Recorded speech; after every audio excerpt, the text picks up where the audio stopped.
Oh my. Oh my. Well, yeah. I don't know about y'all. Ooh, I'm tired. I'm tired. I am just exhausted. And I know you are too. But I do have to give you a shout out. I just want to say thank you for all of your hard work getting ready to go. Getting ready to go on an adventure where we have no idea where we're going to end up in the next couple of months. But you've been, like I said, you've been standing tall. You've been laughing. That's what I like to hear. We've had our moments, but you've been laughing. You've been working together, and you're coming in each morning with a smile on your face. So keep that up. We're going to make it. We're going to make it together. I just want to remind you about that one. A couple of things I wanted to touch base with you. I know that today, depending on when you watch this video, if you're watching it this evening, then it's tomorrow. If you got up this morning and you're watching it, then it's going to be today. Okay, now I'm all confused what it's going to be. But uh, Thursday is going to be planning day.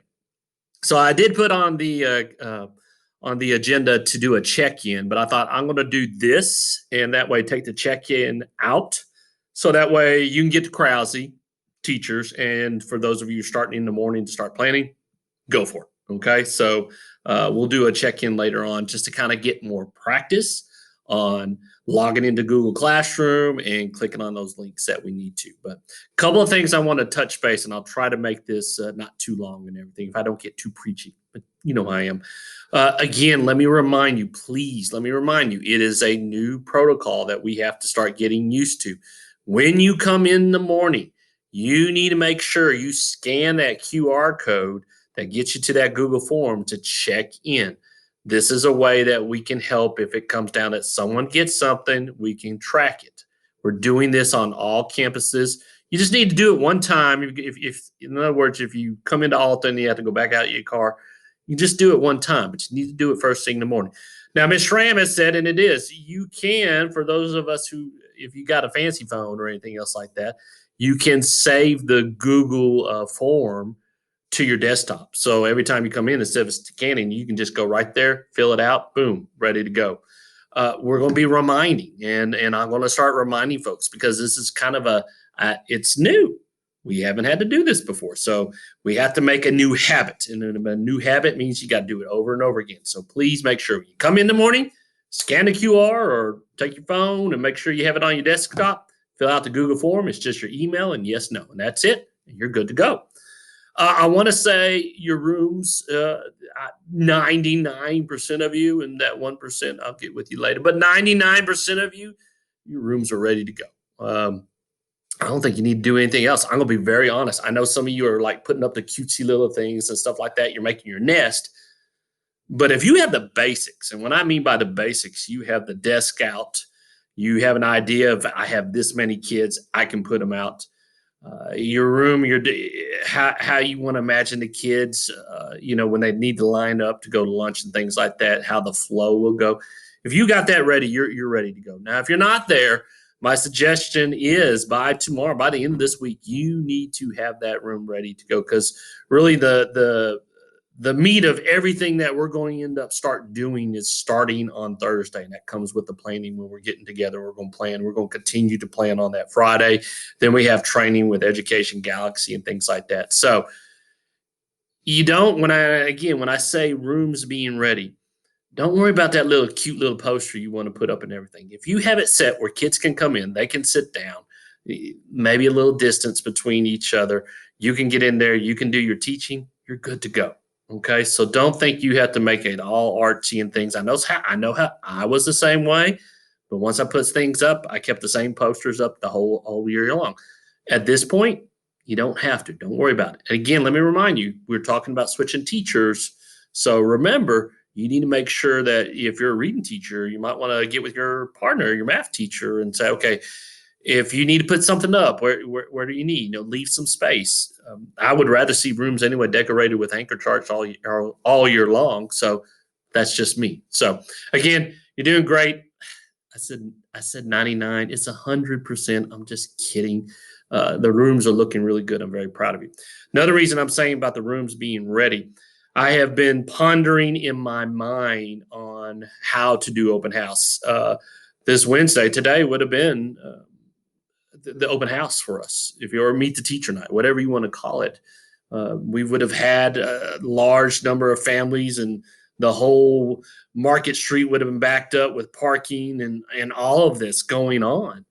Um, we didn't happen, and so that's kind of a it's kind of it's sad. I mean, I'm gonna be honest with you, but it's kind of the new thing.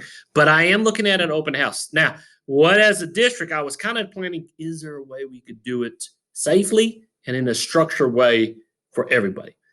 I am not 100% sure that can happen. But the other campuses, and we had a principals meeting today where we're talking about having just for new students. So that would be pretty much all our kindergarten students or any new students to the campus in the other grade levels being able to come up. So I am going, I know on the agenda I set up, it was only for kindergarten.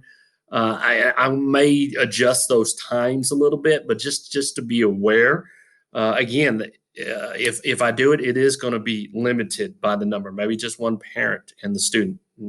Drop off supplies. And it's not going to be long. It's not going to be where we're signing up or anything. It's going to be, oh, here's your classroom, here's your teacher. Hey, how you doing? Drop stuff off, and then you go. So, still working on that. I know the other campuses are working on it. If you do get contact from parents from your previous school year, just tell them, hey, we got to adjust it. We're trying to make sure we can do it in a safety, yes, but in a structured way. We just can't have everybody come at once. That just can't happen. So that's still on the table and still being worked out. It's kind of on my table right now. So I'm going to try to look at that and get that to you as quickly as possible. So, but again, I am proud of you of what you've been doing. We've had our moments. I know sometimes we get to a point where we want to look at the trees and not the forest, like Dr. Chaplin said during convocation. But it is going to require us to do this. This whole year is going to require us to do different things that we are not used to, or it's easy enough. We've done it this way in the past, and it's easy if we did it this way, but it's really going to take out of the box thinking. And I'm going to remind you again, you ladies and gentlemen are the most intelligent, most professional people I know. If we can put, like I said, if we can put a person on the moon using just a spiral notebook and a number two pencil, I think we can get up with some creative ways on how we can help our kids with remote and face to face. It's not going to be easy at first. Putting the man on the moon was never easy. So, but I guarantee you, we can work it out, and it's going to come down where we're just going to have to run the race. And this is where I get to my preaching. Dr. Chaplin was talking to the principals one morning when I had to leave you after the first check in, and he mentioned something, and it just brought a flashback to my mind and everything. And I don't know, I'm just being Og and I'm just talking here, but he said, "Run the race." He kind of referenced it in some other things, but he run the race, and he reminded me. I just had a flashback. Most of you know I grew up in the East Texas. I grew up in the East Texas poor town called Gladewater. Gladewater, Texas is close to Longview and Tyler. It is called Glade. It's spelled Glad E Water because they used to make moonshine on the lake there. Okay, that's another story, but I'll share that later time. But Gladewater was when I went there from kindergarten to junior high, and in the junior high, I took part of track. I wanted to take part in sports, but we were not it wasn't a rich school district. And I remember it's time to get ready for track and getting ready to our first sprint and everything. And when I say we weren't a rich school district, we didn't have the fancy uniforms. We had the mesh shirts that had the faded out numbers that you couldn't really see. And in other words, it was like a football jersey for track. I had shorts that were like 3 times larger than what I should have been wearing. So I had like knots all in them. I was running track in high top shoes instead of sprinter shoes and things like what you're supposed to have. And I remember I'm thinking, I don't have this, I don't have that, and I'm going to compete against these other schools. I mean, these schools, the rich schools like Longview, there was Kilgore, Carthage. They had the money. Man, their athletes had all the nice, with the track shoes that were light and had the little spikes in it to help them run real fast on the track, and the matching shirt and short. Our shirts and shorts didn't even match half the time. So, but I remember the coach just said, "Doesn't matter. You got to run the race. You got to run the race. There's going to be a lot of things I think that when we go forward, we're not going to have or we're going to have to do, but we're going to have to run that race. And we're just going to do the best we can. A race, if you think about it, when you start a race, doesn't really officially end until that last person crosses that finish line. We may not have some of what the larger school districts are doing, with some of their programs and things like that. We may have to do some things different that we're kind of used to what we've been doing. But no matter what, on that day when the kids come back, we have to go. We're going to have to run that race. And that race is really comprised, like what Dr. Chaplin's talked about this morning, making those relationships. Guys, if you tell me the first week of school, you just really focused on working on those relationships and developing those hats off. I take my face mask, my shield, or whatever off for you, and thank you for doing that, because that's going to be the biggest thing out of anything. We're going to make a lot of mistakes going forward, but like Dr. Chaplin said, we have to be a risk-taking, trying new things. Some things are going to work. Some things we're going to have to try that we may not want to do, but it's running the race, and we're going to have to. It's going to start. We're in the starting blocks. They're going to pop the gun, and we're going to have to start running. No matter what it looks like, we're going to do the best that we can to have everything prepared that we can. But I can guarantee, like Doctor, are we going to be 100%? Probably not. But we can get close to it, and we can work hard at it. And I know you're working hard. So keep your head up. I'm going to keep saying that. Catch your breath.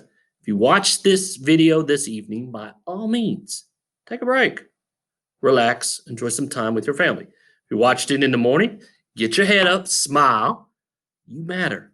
You matter to me. You matter to the kids. You make a difference. Don't forget about that and everything.